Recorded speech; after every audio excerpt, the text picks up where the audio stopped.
Oke cuy, balik lagi sama gua Gani. Selamat datang di Rakit PC Orderan lagi teman-teman ya. Oke, kita akan ngerakit nih. Tapi sebelum itu mungkin ada beberapa teman-teman yang nanya kayak, "Bang, kalau gue pengen punya PC RTX tuh ya, biar bisa main game live streaming enak, budgetnya berapa ya? Apakah wajib banget di atas 20 juta? Bisa nggak sih kalau misalkan gue pengen rakit RTX tapi budget gue di bawah 15 gitu bang, bisa nggak?" Dan jawabannya adalah bisa teman-teman ya. Teman-teman akan dapat spek kayak gini dan sebenarnya masih bisa lebih murah dari ini kalau misalkan ada yang mau dipangkas lagi. Yowes, langsung aja gue jabarin komponen yang dipakai di rakitan kali ini. Untuk casing pakai Aigo Dark Flash DLM21 warna putih, motherboard ASRock B560M Pro 4, prosesornya i5 11400F, RAM-nya pakai G-Skill Sniper X2 x 8 3600, coolernya pakai ID Cooling SE224XT yang basic, storage pertama ada NVMe WD Blue 250GB, storage kedua ada hard disk WD Blue 1TB, graphic cardnya pakai Asus Dual RTX 3050, power supply-nya Cooler Master MW550, dan tambahan 6 fan warna putih. Dan harga total dari rakitan ini adalah boom ya, 14,6 jutaan ya. Dan ini bundling satu PC ya. Kalau ada yang nanya gue belinya di mana, gue beli di Nano Komputer ya teman-teman ya. Tapi gue nggak tahu kalau misalkan lu mau nanya ke Nano dikasih atau enggak nih.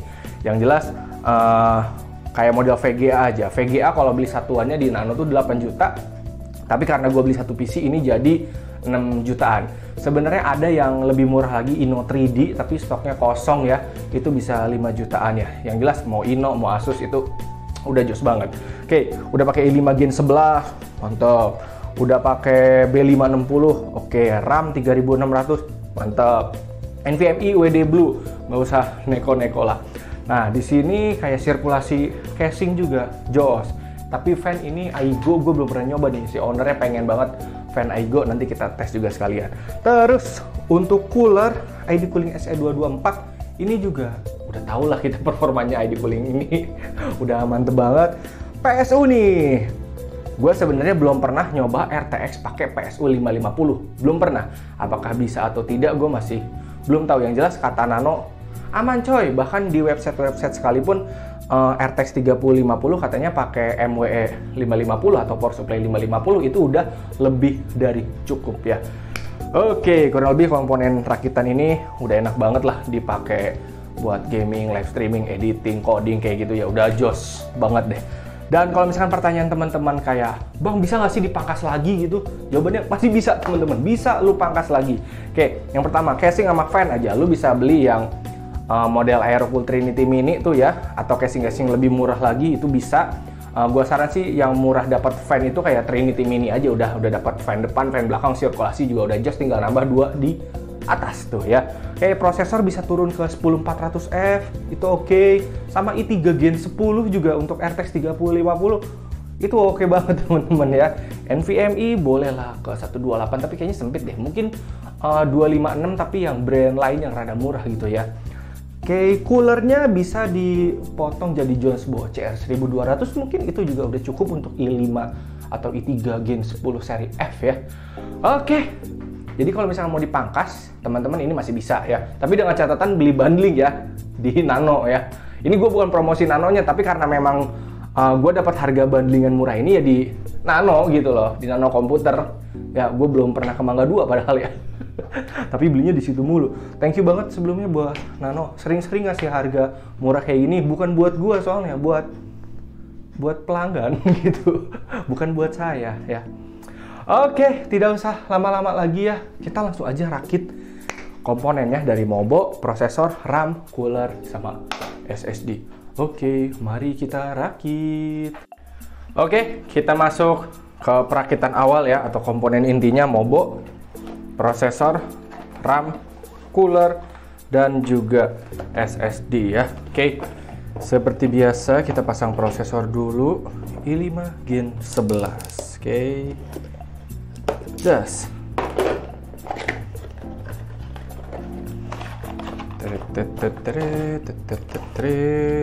Buka.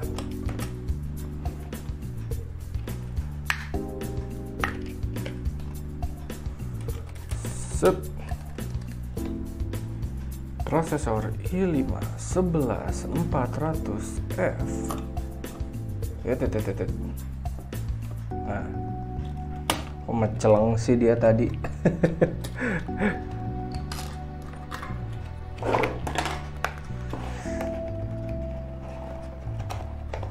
Oke, kita masukin dulu lagi biar tidak pabalatak.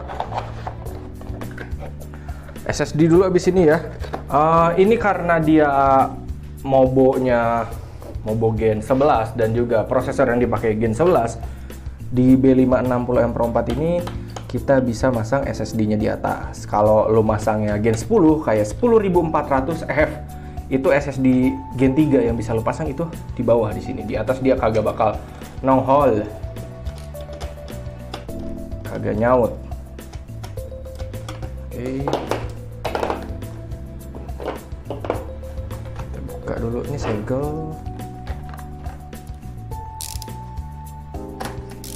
segel semua ya, masih baru, masih mantap, masih jos, pasti jos, orang baru kok, nggak mungkin nggak jos. Oke, kita buka heatsinknya. Lihat.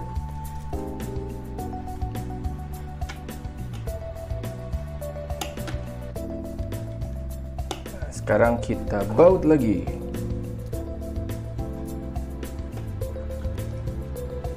Set. Satu lagi. Ini hatam banget nih gue nih sama Pro 4 nih. Hatam. Sampai di TikTok ada yang bilang, "Woi, Bang Gani bikin B560 M Pro 4 langka, woi.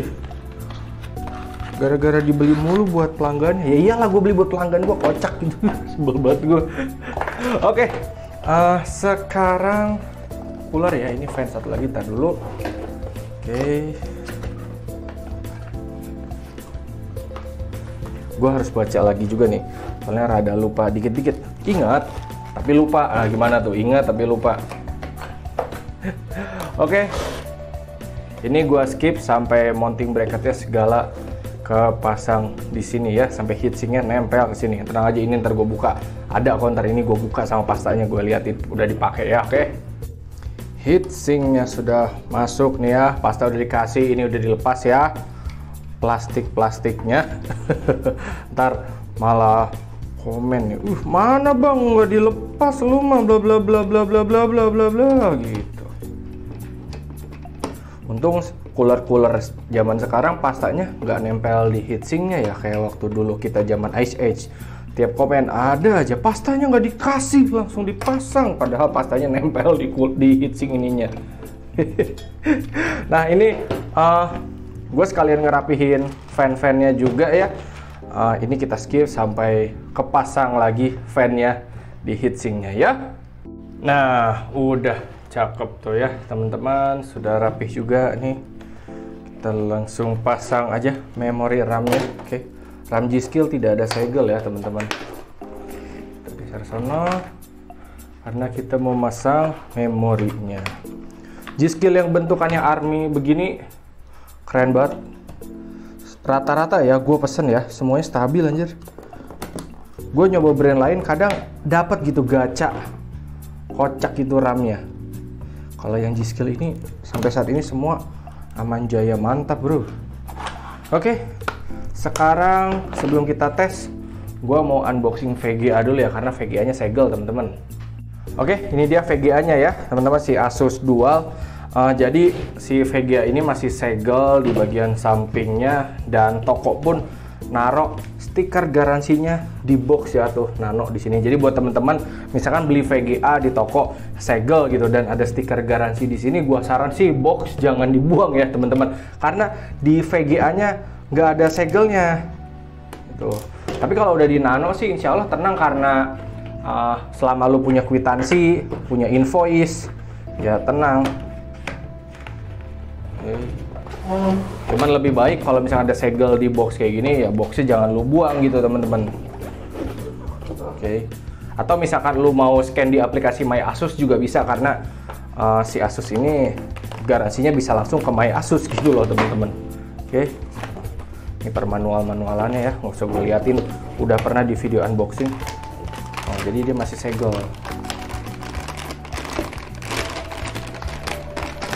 Nah, dan ini ada plastiknya di sini tuh, masih ada plastiknya. Mungkin gara-gara plastik ini Nano nggak naruh segelnya ya di sini. Padahal bisa di sini nih. Oke, ini kita harus kletekin ya. Bukannya gue lancang atau apa nih. Tapi kalau nggak dikletekin nanti panas VGA. Ya. Oh, gue taruh di sini tuh, misalkan mau dipasang lagi juga. Nah, ininya juga nih gue taruh di sini nih. Nah ya.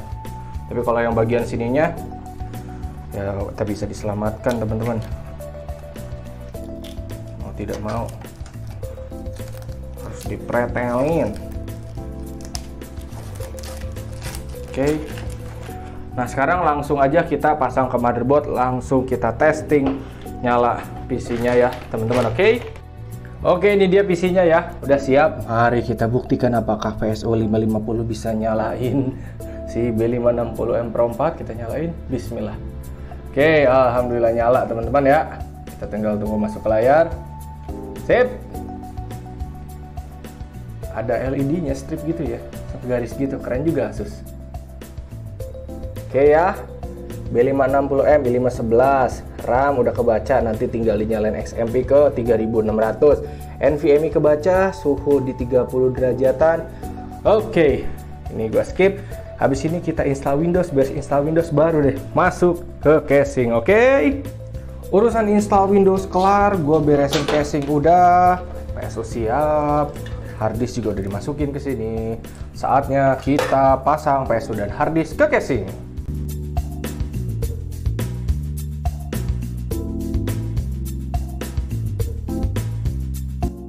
Kelar power supply dan harddisk, ini kita jungkir dulu. Mari kita pasang komponen selanjutnya, yaitu motherboardnya ke dalam casing.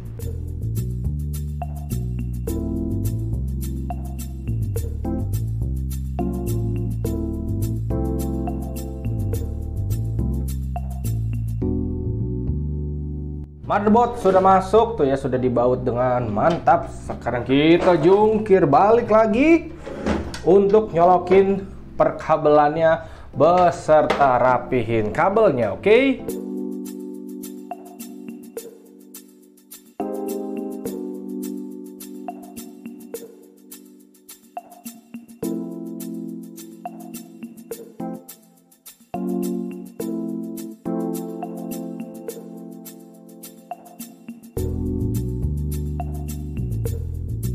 Kabel manajemen udah rapih ya. BTW tadi kabel SATA harddisk dari sini gue pindahin aja ke bawah. Jadi alurnya rapih, ini dari sini ke sini dan ini di sini ya gitu teman-teman. Oke. Sekarang kita jungkir balik lagi. Jadi ini casing berjungkir balik ria terus ya. Sekarang kita akan masang fan ya. 3 di depan, 2 di atas dan 1 di belakang. Oke, mari kita pasang.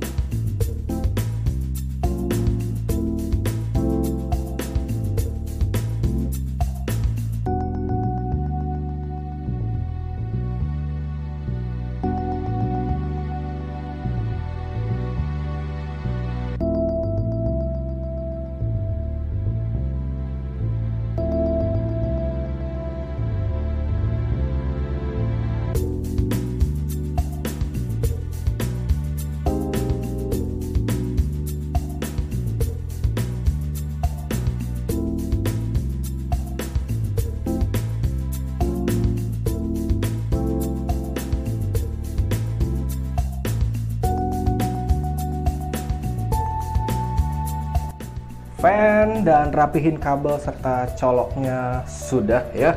Kita jungkir balikin lagi. Dari tadi jungkir ya. Sekarang pemasangan komponen terakhir yaitu si VGA RTX 3050. Oke. Nah, ini bagian bautnya gue skip aja. Langsung kita testing, nyala aja. Oke, mantap. Oke, semuanya sudah kelar, sudah dicolok. Langsung aja kita nyalain, bismillah. Oke ya, mantap, cakep. Jaya teman-teman. Oke, masuk ke layar juga cepat. Habis ini langsung aja kita lihat preview dan testingnya. Mantap, cakep banget putih. BTW sebelum ke testing dan previewnya ya teman-teman, di sini gue pada saat mau install Valo kagak bisa nih, servernya down dari sananya ya, bukan dari PC-nya tidak kompatibel, ya.